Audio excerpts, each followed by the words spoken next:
जैसे जैसे तुम्हारा ध्यान गहरा होता चला जाएगा, वैसे वैसे तुम्हारी कठिनाइयां और बढ़ती चली जाएंगी, क्योंकि ध्यान तुम्हें तुम्हारी सूक्ष्मता में ले जाता है। ये सूक्ष्मता तुम्हारे लिए एक नया आयाम है। तुम इसके बारे में कुछ नहीं जानते। अब तक तुमने इस भौतिक संसार में जो कुछ जाना है, तुमने अपनी बुद्धि के माध्यम से जाना है। और जब ध्यान गहरा होता चला जाता है, तो तुम्हारी बुद्धि भी गिरने लगती है, बुद्धि नष्ट होने लगती है। आप जैसे जैसे ध्यान में गहरा उतरते हैं, आपकी बुद्धि के विकार गिरते चले जाते हैं। तब एक समय ऐसा आता है, तुम्हारी बुद्धि पूरी तरह से शुद्ध हो जाती है, वहां विचार तक नहीं बचते। हमने अपनी बुद्धि को सब कुछ जानकर उसका इतना इस्तेमाल कर लिया है कि उससे हमने विचारों का एक माया जाल तैयार कर लिया है। तुम्हारी बुद्धि एक शीशे की ऐसी दीवार है कि जिसमें विचारों की एक ऐसी परत, ऐसी ओश छाई हुई है, जिसकी वजह से शीशे के उस पार आपको वो शुद्धतम दृश्य नहीं दिखाई देता। वो सत्य, वो परमात्मा, वो ईश्वर, वो पहले से ही वहां मौजूद है। वो बस उस दीवार के पार ही है। बस वो तुम्हारे शीशे की दीवार इतनी गंदी है, जिसके कारण तुम उसके पार देख नहीं सकते।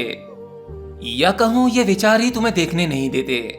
तुम्हारे ये विचार ही तुम्हें संसार में बांध कर रखते हैं। आप दिन भर में थोड़े बहुत विचार जमा नहीं करते। आज वैज्ञानिक कहते हैं कि आप रोजाना तकरीबन 10 लाख संस्कारों को जमा करते हैं। आप सोच भी नहीं सकते, 10 लाख। आपकी हर चीज, हर एक विचार का संस्कार बन रहा है। आपके कानों पर पक्षी के चहचहाने की आवाज पड़ी, वो संस्कार बन रहा है। किसी गाड़ी के हॉर्न की आवाज सुनाई दी, हॉर्न की आवाज सुनते ही मन में कोई ना कोई विचार अवश्य आता है, उसका संस्कार बनता है। आपके जाने अनजाने आपकी आंखें दृश्य देख लेती हैं, जो दिखता है उसका संस्कार बनता है। आपके मच्छर ने काटा, उसका संस्कार बना।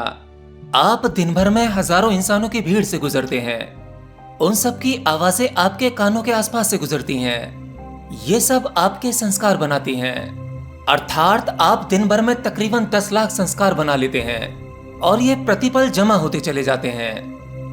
और ये सब कुछ आप अभी से इकट्ठे नहीं कर रहे, ये क्रिया जन्मों जन्मों से चल रही है। इसलिए आपके विचारों की परत दिन ब दिन मोटी होती चली जाती है। जब आप सोते हैं, तब भी आप संस्कार बनाते हैं, यानी कर्म तब भी होते रहते हैं। नींद आपको कितनी भी लगी हो, उससे कोई फर्क नहीं पड़ता, क्योंकि आपकी बुद्धि प्रतिपल कार्य करती रहती है। आपकी बुद्धि इतनी तेज है कि आपके आसपास हो रही छोटी से छोटी चीजों को वो तुरंत पकड़ लेती है और उसका संस्कार बन जाता है। आपके इस छोटे से सिर में तकरीबन 7 करोड़ सेल्स हैं, और आपकी खोपड़ी में मौजूद एक एक सेल की जबरदस्त क्षमता है। एक एक सेल की इतनी कैपेसिटी है कि वो अरबों संस्कार जमा कर सकता है। ये तुम्हारी सुपर कंप्यूटर की हार्ड डिस्क से कहीं ज्यादा अधिक है। सारी दुनिया का ज्ञान एक आदमी की खोपड़ी में आ सकता है। ये जो आपके भीतर इकट्ठी होती हुई सभी परतें हैं, इसी के कारण आप विक्षिप्त हैं। आपको अपनी बुद्धि के इसी पैटर्न को तोड़ना होगा।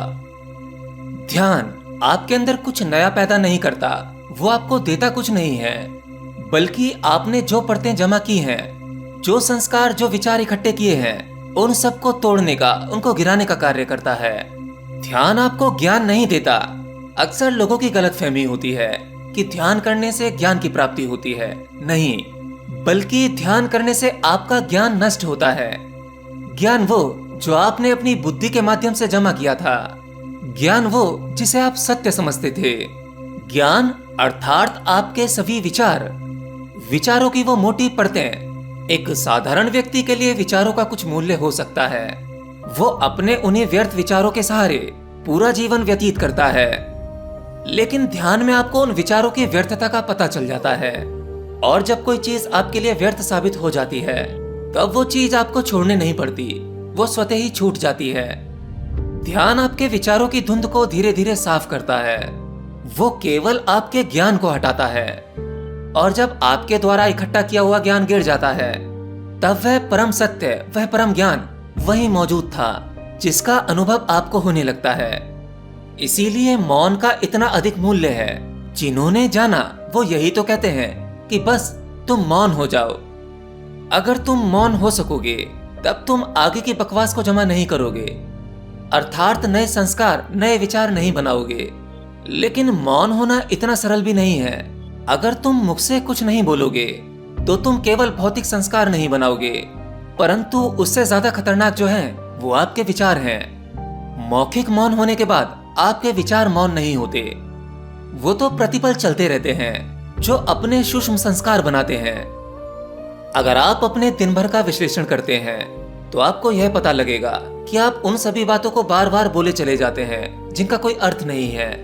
अगर आपको कोई छोटी सी जानकारी कहीं से मिल जाती है तो आप उसी जानकारी को पूरा दिन किसी न किसी को सुनाए चले जाते हैं, बस बोले चले जाते हैं। और गहरे में आप जानते हैं आप जो कुछ बोल रहे हैं उससे किसी का कोई फायदा नहीं होने वाला, तुम्हारा भी नहीं। अगर आप अपने भीतर जाकर थोड़ा सोचोगे तो आप पाओगे कि आपने जो कुछ बोला था वो तकरीबन 99% वो बकवास थी जो अगर ना भी बोलते तो भी कोई फर्क नहीं पड़ता। अगर आपके द्वारा बोले गए शब्दों से किसी को कोई फायदा नहीं होता तो वो सब कुछ बोलना आपके लिए व्यर्थ है, क्योंकि आपने जो कुछ किसी दूसरे को बोला है उससे उसके भीतर भी कचरा घुस गया है। आपने दूसरे को और नए संस्कार दे दिए, उसके कार्मिक अकाउंट में थोड़ा सा शब्दों का धन और जमा कर दिया। और जो चीजें आप दूसरों को बोलते हैं वो दूसरों को तो प्रभावित करती ही हैं, बल्कि वो शब्द आपके लिए और ज्यादा गहरे हो जाते हैं, अर्थात आप स्वयं के लिए भी वो संस्कार बना लेते हैं। आज संसार में अधिकतर ऐसी बातें हैं जो शुरू से ही रिपीट की जा रही हैं। वो आपने अपने लिए और दूसरों के लिए हजारों लाखों बार रिपीट की हैं, और वो सभी बातें असत्य हैं, परंतु उन सभी बातों का इतना ज्यादा रिपीटेशन उन बातों को सत्य कर देता है। जैसे सभी धर्मों के लोग, जिस धर्म में जो बच्चा पैदा होता है उस बच्चे को हम वो सभी बातें सिखाते हैं, वो समझाते हैं जिनका सत्य हमें खुद भी नहीं पता।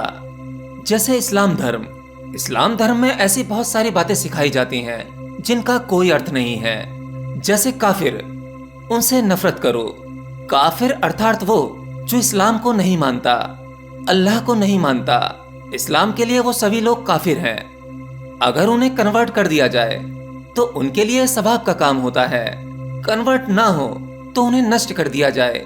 इस्लाम का मानना यह है कि पूरी दुनिया में केवल एक ही धर्म होना चाहिए, वो है इस्लाम।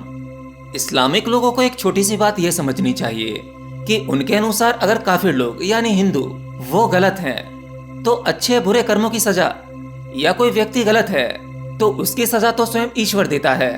लेकिन इस्लाम के कुछ लोगों का माइंड वॉश करके उन्हें यह सिखा दिया जाता है कि सजा तुम्हें ही देनी है, मतलब किसी व्यक्ति विशेष को ही अल्लाह बना दिया, वो खुद ही फैसला कर देते हैं। जबकि हिंदू धर्म ये कहता है कि ईश्वर को मानने या ना मानने के लिए तुम स्वतंत्र हो।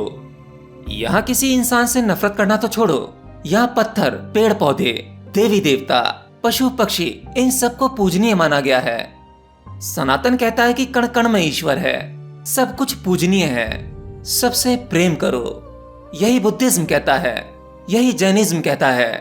लेकिन जो भी धर्म जितना कहता है उसके पीछे का सत्य हमें नहीं पता।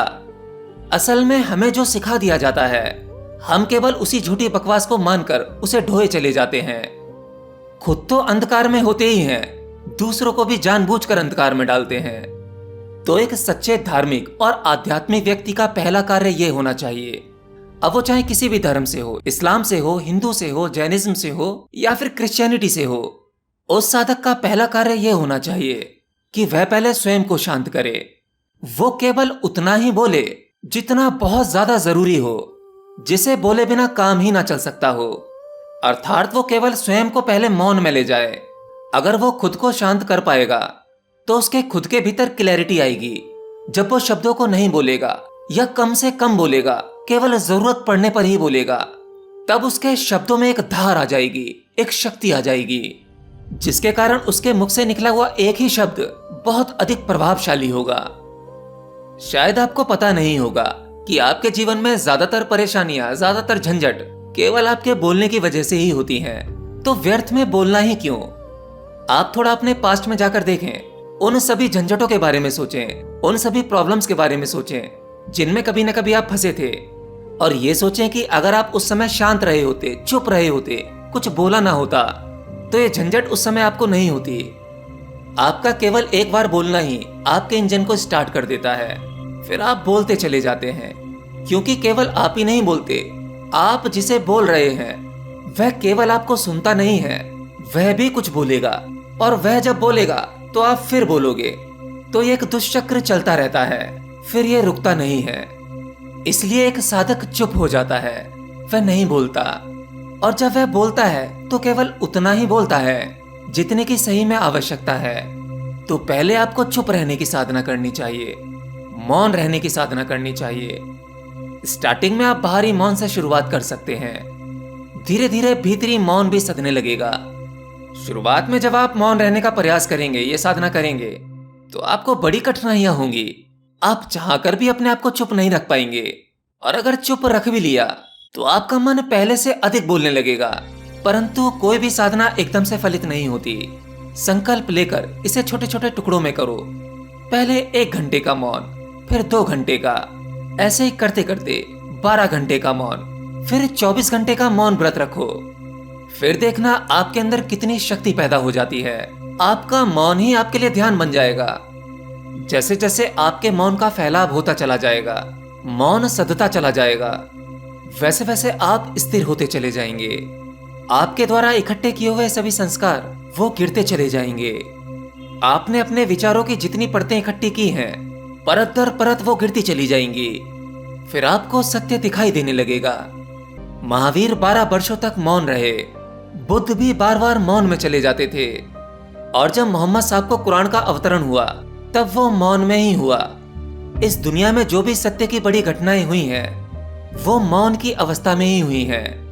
इनफैक्ट जो बड़े आविष्कार हुए हैं, वो भी मौन की अवस्था में हुए हैं। क्योंकि मौन की अवस्था में ही आपका चेतन मन शांत होता है, और आपका अवचेतन मन यानी सबकॉन्शियस माइंड वह सक्रिय होता है, और उसके लिए कुछ भी कर पाना असंभव नहीं है। मौन की अवस्था ही तुम्हें अपने आप से जोड़ती है, उस परम सत्य से जोड़ती है। इसीलिए सनातन धर्म में साधु को मुनि कहा गया है। मुनि का अर्थ है जो मौन हो गया हो। एक मौन व्यक्ति वह जब मुख खोलता है, जब वह बोलता है, तब उसके बोलने का अवश्य ही कोई अर्थ होता है। जब वह बोलता है तब वह अवश्य ही आपको कुछ देता है। जो व्यक्ति बाहर और भीतर बोले चला जाता है, उसका बोलना आपके लिए फायदेमंद नहीं होगा। वो केवल आपके और अपने लिए उपद्रव पैदा करेगा। तो तुम अपने अपने धर्म को और अपने आप को श्रेष्ठ बताने की कोशिश मत करो, क्योंकि कोई तुम्हें सुनना नहीं चाहता।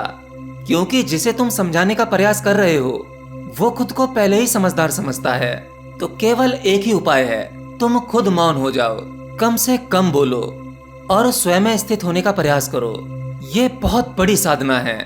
ये सध गई तो समझो सब कुछ सध गया।